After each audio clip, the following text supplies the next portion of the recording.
Bonsoir, je m'appelle Jim Goodluck. Bon, moi en fait je viens du Cameroun avec toute la vie que moi je croyais pour mon pays, peut-être que c'était du pire.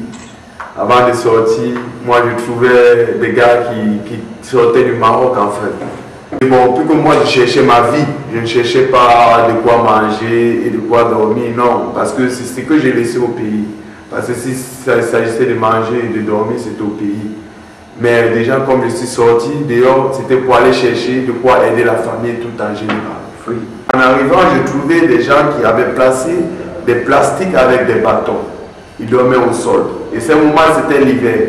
Je n'avais même pas d'argent pour acheter une jaquette. Quand je suis arrivé à Nador, j'ai vu des gens incroyables. Tu vois quelqu'un qui était beau, quelqu'un qui était vraiment un homme respecté. Quand il est arrivé au Maroc, sa vie était complètement brisée, foutue, telle que le gouvernement ne pouvait même plus la résister dans ses documents. Moi, je trouvais le Maroc maintenant depuis, et j'ai suivi, la veille de ces jours, j'ai suivi que le roi Mohamed VI avait promis que les Noirs vont être libres. Beaucoup de nous étaient contents en disant que non, si le roi Mohamed VI a décidé pour nous les Noirs, pour être libres, ça veut dire beaucoup de choses. Mais alors, dans le sens inverse, j'ai compris que non, l'histoire des clandestins n'a pas commencé aujourd'hui. C'est depuis des centaines et des millions peut-être d'années que ce truc-là a existé. Pourquoi c'est aujourd'hui qu'il a décidé de changer tout ça? Mais des gens pouvaient combattre ça depuis. Parce que les hauts combattaient de ces trucs-là depuis avant. La mairie combattait de ces trucs avant. Pourquoi, sans nos jours, au développement du monde et pendant comment je veux dire ça, l'indépendance, tout a changé. Mohamed s'est dit, il va trouver le cas pour les Noirs, les immigrés. Alors tout a changé dans la terre. Bon, je dis, si aujourd'hui il a décidé de changer ça, peut-être c'est pas pour nous, peut-être c'est pour nos frères qui vont venir dans la vie arrière. Mais nous en servons en combattre pour faire ces sacrifices de choses dès maintenant. Il y a d'autres gens qui sont partis à Rabat pour aller. Il y a d'autres gens qui sont allés à Rabat pour aller voir si on pouvait les donner les documents. Et lorsqu'ils sont arrivés donc à Rabat, on les dit que non, on va encadrer vous ici, là. On a mis plus de 500 personnes dans un cadre.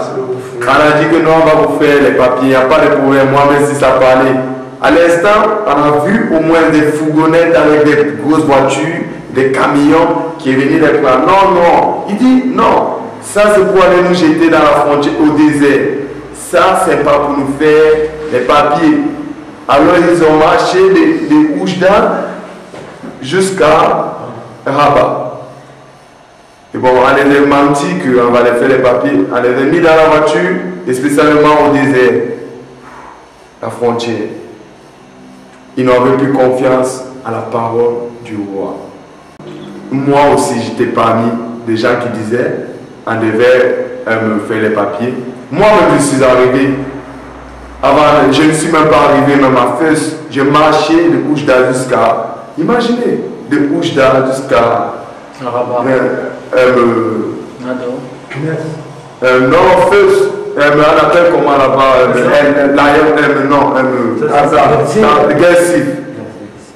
Je ne suis même pas arrivé. La police m'a accueilli. Ils m'ont dit non, je vais te trouver un moyen comment monter sur le truc pour aller facilement sur la voiture, pour aller facilement à Rabat, pour faire tes papiers, tout et consort. En même temps, il y a un noir, et quand je monte dans la voiture, il y a un noir qui me dit est-ce que tu as suivi que tes frères, il y a un de tes frères qui a été tué à Rabat? Je dis non.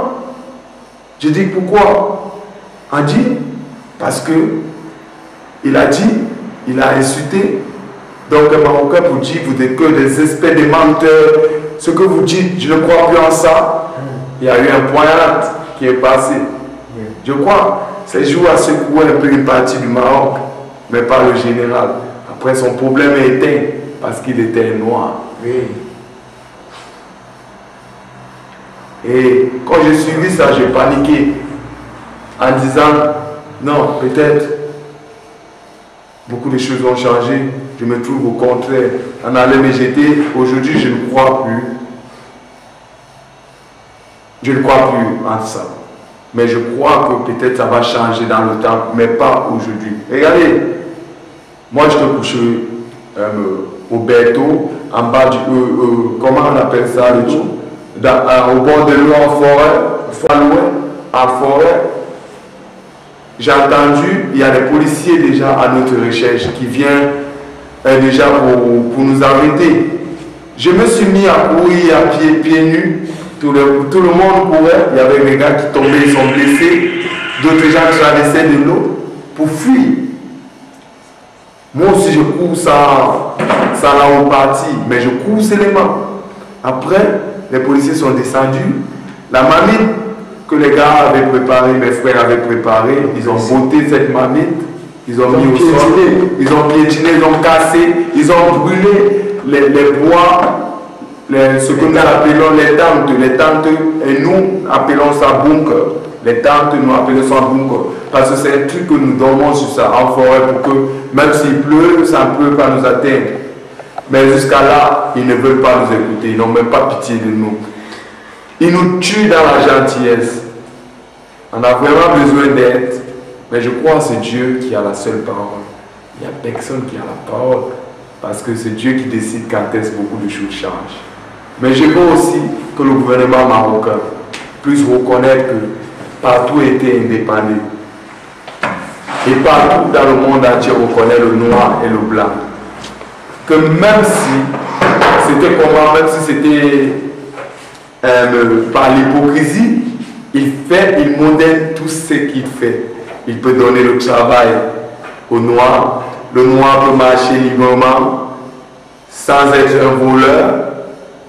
Si quelqu'un ne vole pas, il ne tue pas, il n'agresse pas, c'est un homme bien. Mais si déjà on n'accepte pas ces choses-là, qu'est-ce qu'on veut que tu sois? Parce que moi je trouve que le chien a plus d'importance que le noir dans le Maroc. Si je dis ça, c'est parce que je fais une expérience. Quelqu'un qui ramasse la poubelle, il parle seul, qui veut dire c'est un fou. La police lui laisse, lui qui a cassé la vitre de quelqu'un qui roulait avec la voiture. Mais la police le laissait pour m'arrêter. Vous trouvez un peu? Mais alors, on a appelé au secours à la police de venir arrêter le monsieur qui a cassé ça, la vitre de la bagnole. Mais la police vient donc pour arrêter le monsieur, il me voit, je suis un noir, il laisse le monsieur, il me suit.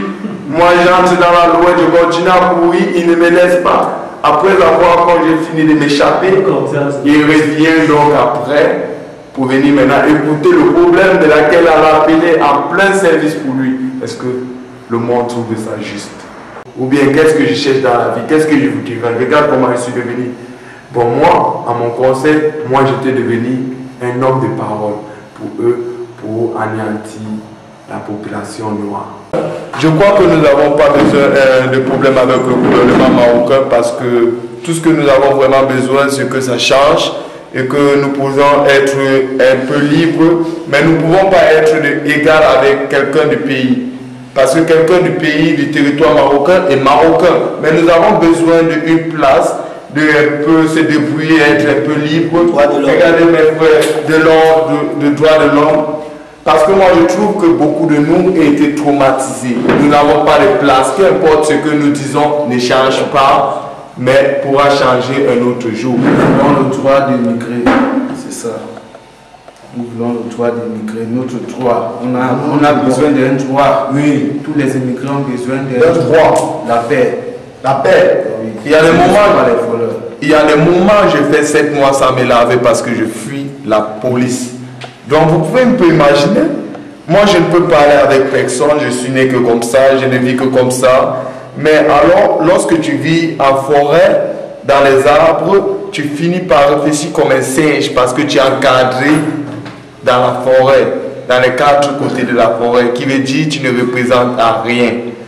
Et je trouve que beaucoup de mes frères n'ont plus l'éducation.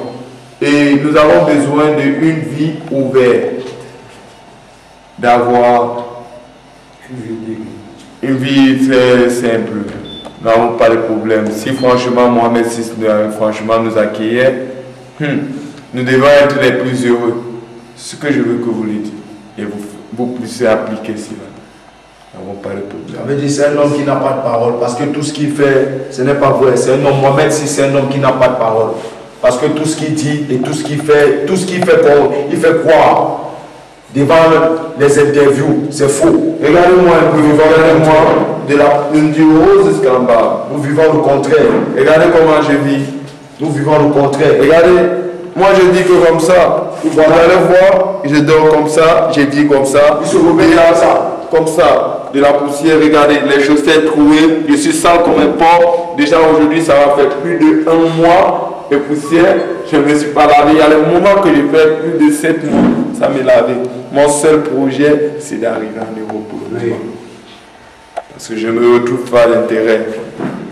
Franchement, c'est vraiment le pire d'enfer. C'est vraiment ça.